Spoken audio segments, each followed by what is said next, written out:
What is good? Osiris here, stuck in the middle. The left has no ideology. The left has a goal of submission.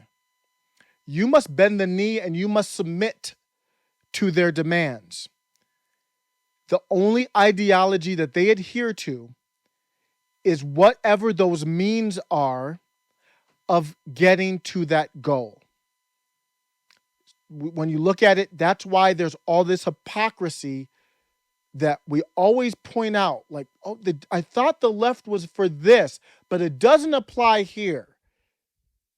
They're not the only ones. The right's hypocritical as well. The left is far, far more.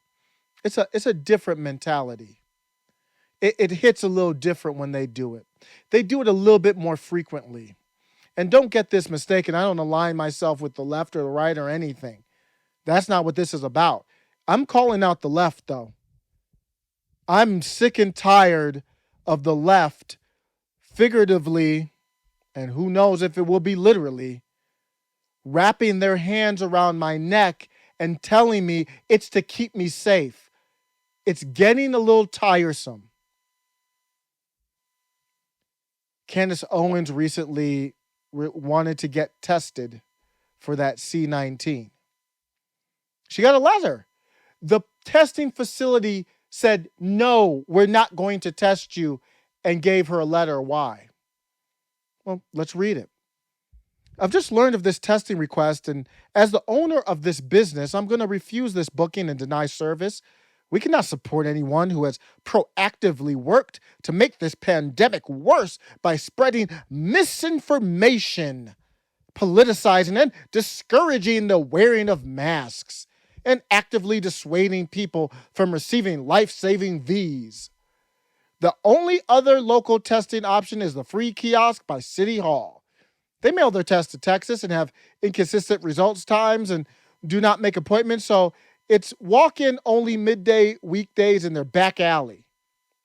My team and myself have worked overtime to exhaustion, unpaid and underpaid this year, spending our own capital to ensure that our community remains protected. It would be unfair to them and to the sacrifices we have all made this year to serve you. The left will discriminate against you and say it's for your own good. What is happening right now? It's literal discrimination.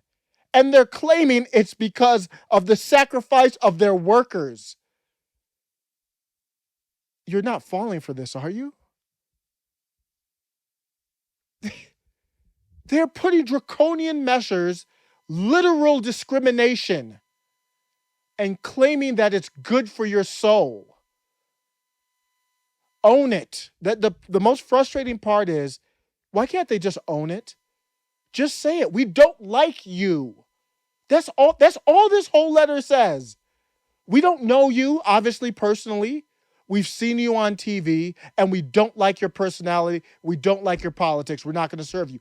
That would have been, okay, it would have been any better, but I would have been like, okay, at least you're honest with me. This is complete nonsense.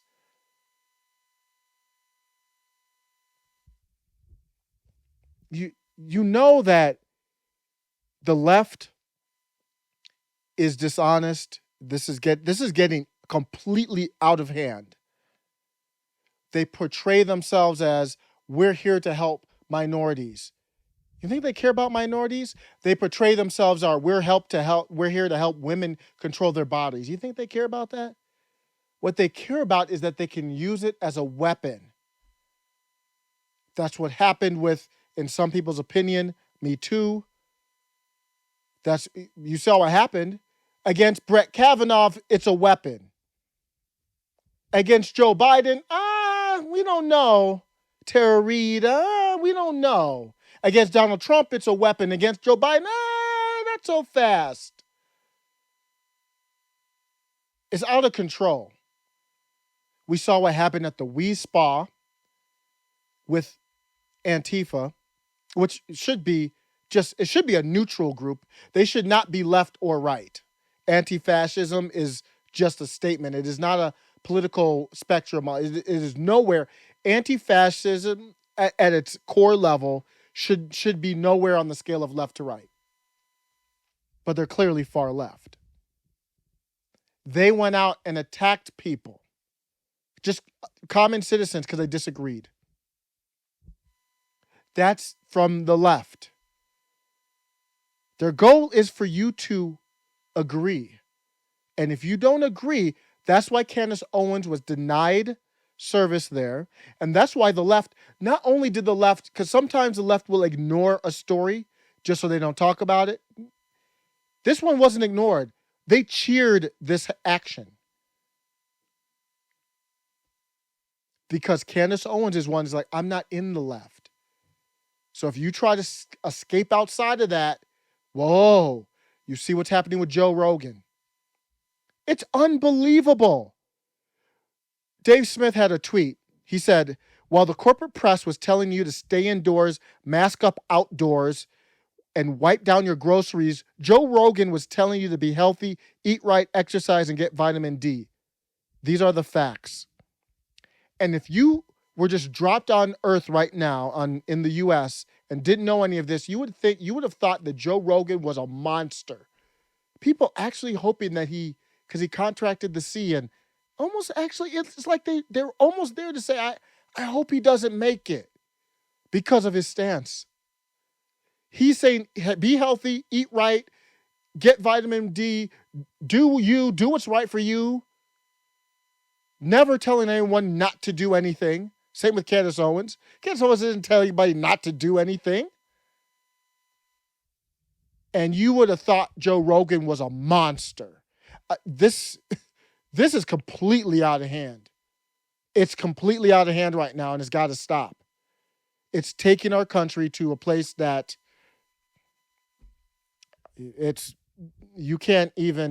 hard to overestimate where this could go. The same people who claim to be for civil rights support the vaccine passports. Same people who support Candace Owens being discriminated against for whatever reason.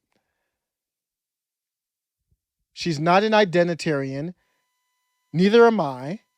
These people are identitarians, but the identity only matters if you submit to the left.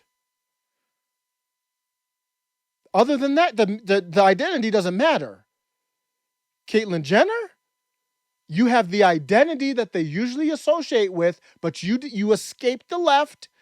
I wouldn't say voting for her. I'm not trying to support her. I'm just saying she's not with the left. And what happens? She gets attacked and laughed at on late night TV. Never would have happened if she had submitted on the left. The left couldn't give a damn about racial equality or equity. What they care about is the power that pretending to care about it gives them. What they care about is using your identity as a weapon. If you challenge them, that weapon will be used against you. The hypocrisy that we see here, it is not a bug, it is a feature. What are you grateful for today? Elon Musk. Elon Musk on Twitter today, September 2nd. Someone tweeted, Elon, why would you warn us about artificial intelligence and then make a robot? Because he knows about the dangers is exactly why he's going to make the robot. And exactly why I appreciate him. A lot of people don't understand this. You cannot fight technology. So if Elon Musk doesn't do a robot, the robots are still going to be taking over. That's what we don't understand. If Elon Musk doesn't try to get us to Mars, someone else is trying to get themselves to Mars. It doesn't stop just because he doesn't work on it. And he's the best. So you want him working on it. You want him to try and make it safe. And he tweeted, the robots are coming anyway. And it's such a calm tweet, but I know in his head, he's like, damn, these people are getting it. The robots are coming anyway, as Boston Dynamics videos clearly show. That's a shout out to Boston Dynamics from Elon Musk. I will not be able to ensure that robots made by other companies are safe, but I can try my best to do so at Tesla. And I wouldn't be surprised if he's working on being able to counter things if other robots aren't safe as well. Let me know what you think. Thanks a lot for listening. Take care.